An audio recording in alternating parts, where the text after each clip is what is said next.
அன்பு உள்ளங்களே அனைவருக்கும் வணக்கம். நம்ம புதுச்சேரியில் இருக்க கோயில்களை பற்றி பார்த்துட்டு வரோம்.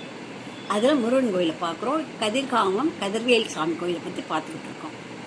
அங்கே இப்போ போன பதிவில் என்ன பார்த்தோம்? இந்த வாதாபி வில்வவலன் அந்த 2 பேரும் அண்ணன் தம்பி அசுரர்கள். அவர்கள் வரும் முனிவர்களை வாதாபி ஆடாக மாறுகிறான். இவன் வில்வலன் வெட்டி சமைச்சு கொடுக்குறான். வரும் முனிவர் சாப்பிட்டு இறந்துடுறான்னா அவரையும் இதே மாதிரி சில முனிவர்களை செய்திருக்கான்.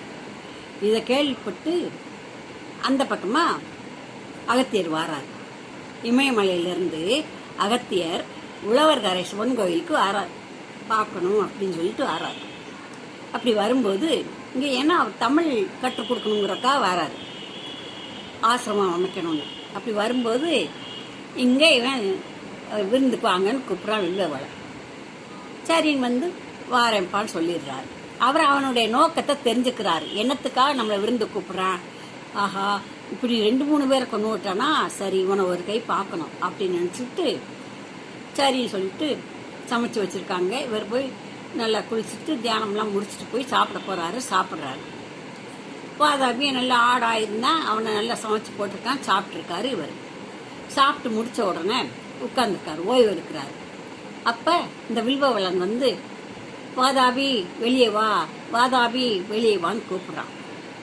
கூப்பிட்டா இவருக்கு தான் தெரியுமே, நல்லா வயிற்ற தடவி ஜீரணோத்பவ ஜீரணோத்பவ அப்படியே சொல்லிடுறாரு.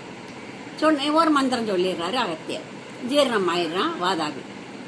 அதுக்கப்புறம் திருப்பியும் வாதாபி வெளியே வான்னு கூப்பிட்றான். கூப்பிட்ட உடனே என்னப்பா வாதாபின்னு யாரை கூப்பிட்ற அப்படின்னு சொன்னோடனே என் தம்பி வாதாபி இப்போ வருவான் பாருங்கன்னு சொல்கிறாரு. இல்லைப்பா நீ வாதாபி ஆடானா சமைச்சு கொடுத்துட்டேல்ல, நான் சாப்பிட்டேன், அது ஜீரணம் ஆயிடுச்சு, இன்னும் வாதாபி வரமாட்டான் அப்படின்னு சொல்கிறாரு. சொன்ன உடனே இவனுக்கு அப்படியே என்ன செய்யறதுன்னு பயந்து அப்படியே விரும்பிக்கிடுச்சு போச்சு. அவர் அப்படியே நீ நல்லவனா மாறி நல்லவனா இறப்பா அப்படின்னு சொல்லிட்டு அவர் வந்த வழியே போய் அப்படியே உழவர்கரை சிவன் கோயிலுக்கு போயிட்டு ஆசிரமம் அமைக்க ஏற்பாடு செய்கிறார். நன்றி, வணக்கம்.